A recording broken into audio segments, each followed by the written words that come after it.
welcome back. I'm Tedward. Welcome to my 2023 Honda Civic Type R, and today is special because it's Porsche Day. I'm going to go swap out the Type R for my 88 Carrera up at Garage 42. But before we do that, I did want to make mention of the fact that I had the seat recall completed on my Civic Type R. Yes, they were all recalled between a certain build date and a certain build date for the seat welds on the seat frame. So apparently what was happening was there was faulty welds that were not holding the seat frame in place. And for some of us, like me, there were terrible squeaks, which is a precursor to that weld breaking. It was very annoying, and any small amount of turning would induce that squeaking. So I knew that I didn't have a whole lot of life left. Now, I'm a light person, so it's not like I'm some big heavy mass destroying this seat at a G in a corner. No, I'm like 130 pounds. So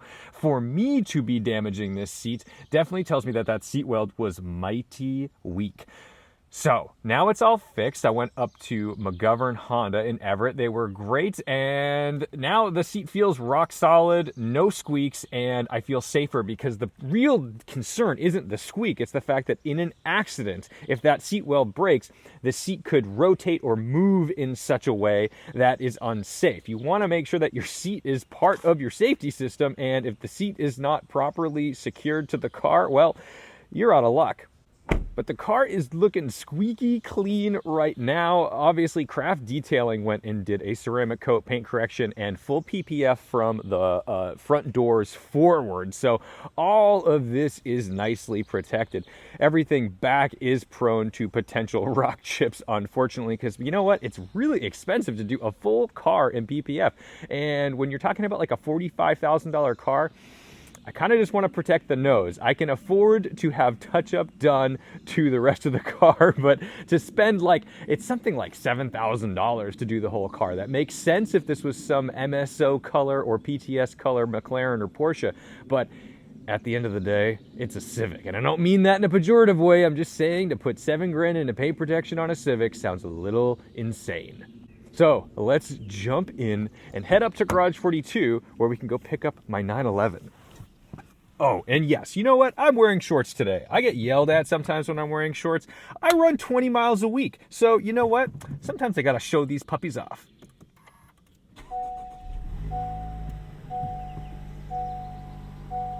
Oh, and by the way, I hit 6,000 miles on this car. She's no baby anymore. She's properly broken in. I've already had an oil change. And we've teleported to Garage 42 with the Honda to pick up the 911. These two I don't think have ever met. Maybe they've sat near each other in the garage for a short time, but I'm so excited to see this car because I haven't driven it in a long time, and honestly, I sometimes forget how badass it looks. Like, in my mind, I always kind of downplay my own stuff. I'm like, oh, it's just an air cooler, it's just an old 911, and then I see it, and the presence of this car is just staggering. And it's pretty wild when you look at it next to David's Maritime Blue Spider because it looks so tiny next to this. Man, we are already cooking down to these wear bars on this bad boy. Huh, David, you're driving a little hard. One item that I'm kind of excited to add to this car, just because it's an old car and you never know what's going to happen. I got one of these Element advanced fire protection sticks. It kind of operates like a flare, and I don't know how well they work. I've seen varying results on the internet, but I would rather have this than nothing if something were to go wrong. Been in the car for 10 minutes and I've already made a complete mess of it, but let's get it started up.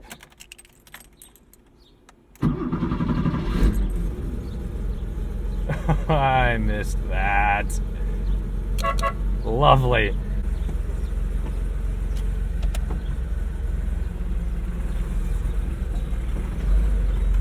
Now, if you remember, this car has no power steering. These are pretty raw little guys. It's a 3.2 liter flat six, air-cooled, naturally aspirated, and of course, rear engine.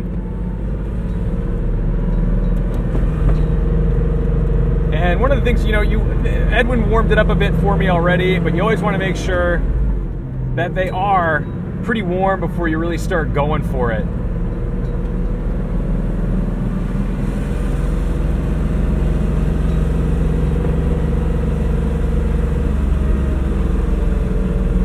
always feel so at home in this car. It just makes me happy.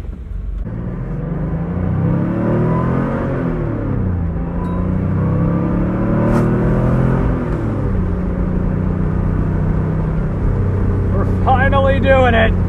Driving one of my own cars that some of you have maybe never seen because I basically didn't drive it last year.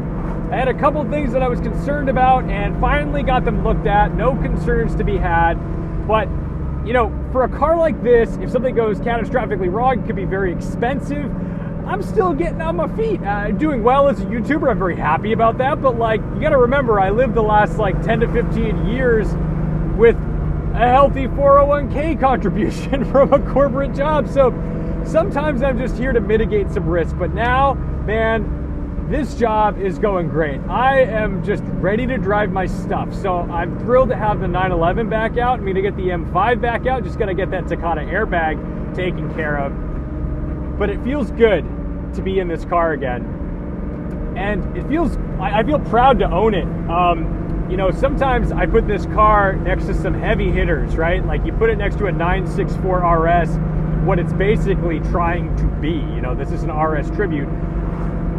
And it isn't that, but it is such a beautiful thing, and this is what I can afford. And I've been lucky that the car has appreciated since I bought it. So, you know, no complaints on that end. It's just that this is not a $500,000 911, but a 911 nonetheless. And I've been getting lots of waves from modern 911s. That's a great feeling. In fact, I even got a wave from a guy in a Mercedes SL that the suspension was just alarmingly tall. I'm very confused by that. Maybe you guys can tell me in the comments what goes wrong with those. I'm sure it's an air suspension, but listen to this.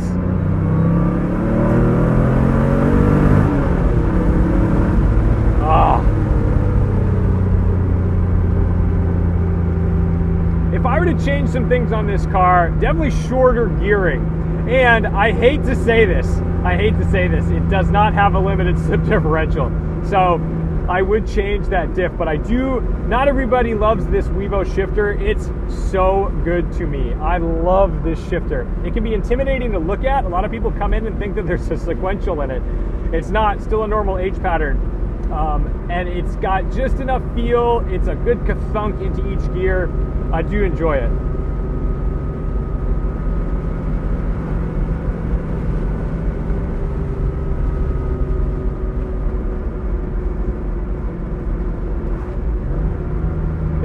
Point when I bought this car that all my friends were buying fast cars. And I mean like fast cars. C63 AMGs and Corvettes and all that kind of stuff. Those are not slow, and I can't keep up with those in this. This is only 200 horsepower. And while it's certainly capable on a twisty, windy road, it also has very limited safety. So I don't want to die in this thing. I don't want to wrap this around a tree because while it would be a shame to let the car go, I probably wouldn't survive the accident. And going to Vermont or whatever with my friends who had fast cars, I couldn't keep up with them even on the highway because everyone's driving 100 and, you know, let's say 55 times 2 or 3. And this just can't do that. So that's one of the reasons why that E92 M3 was so valuable to me, was because it allowed me to kind of keep up with those fast friends. And it was safe. Now, I think a lot of my friends are getting into slower or more classic cars that are just drive-by feel and excitement, that kind of thing. And I hope that I can go spend some quality time with them and this out on some beautiful roads and not just be about the speed. I gotta get used to this gearing again. My rev matches are off. That's how you can tell it's been a while since I've driven it.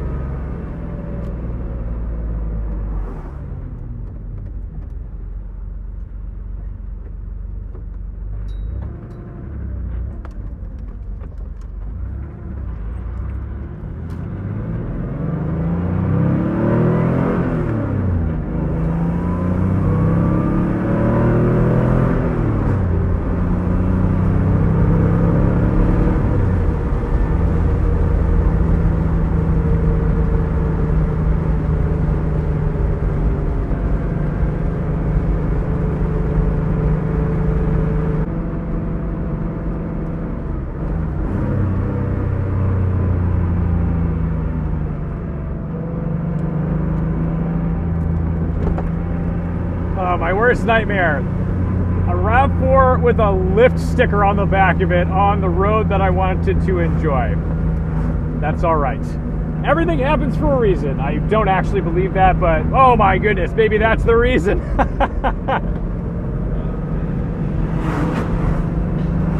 For those of you who don't know the story behind this car, I bought it as a tribute to my best friend who committed suicide.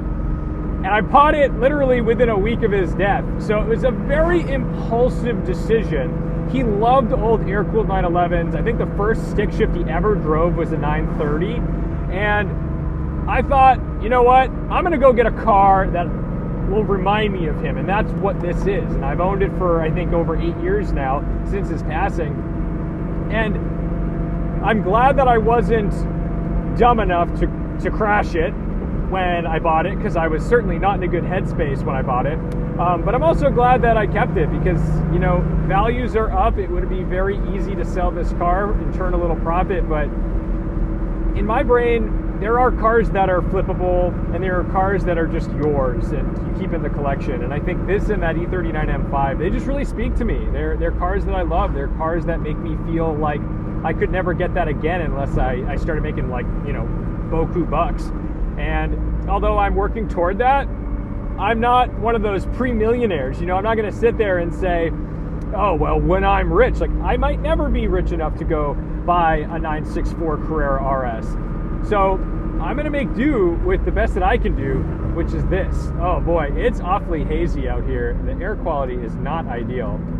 Oh man. This looks great. See, that barn, they rebuilt it, but that barn used to be all graffiti because that used to be the high school across from it. So every year the seniors would tag the barn, you know, class of 97, 98, whatever. And I remember the oldest one that was on there was class of 72, and they left it. And it was there for years and years and years. And now, you know, they've rebuilt it and taken it down. It was a little bit of local history that I was kind of bummed to see go away.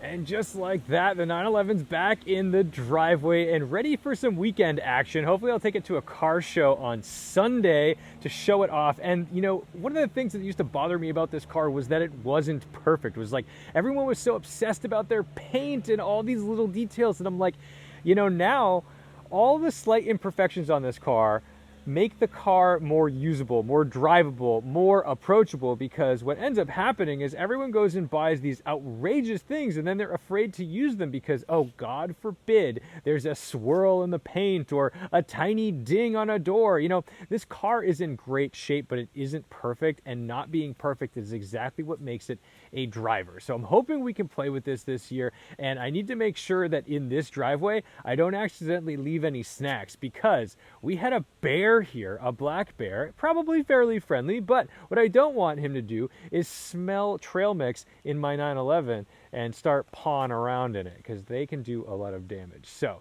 thank you guys so much for watching, liking, commenting, and subscribing. More Porsche content on the way. I feel so relieved to have this thing back in action. Don't forget to respect the drive, and I'll see you in the next one. Oh, and I almost forgot. Now I have the RS Pro from Rennscot harness collars back here to clean up these safety belts. Now, I don't have them on that side yet. I need to figure out how we're going to get those mounted, because that's definitely a different design on the roll cage there. But I do love that these things are super clean now. So you can always head over to Rennscot and check out their harness collars if you are currently living this zip tie life. Yuck.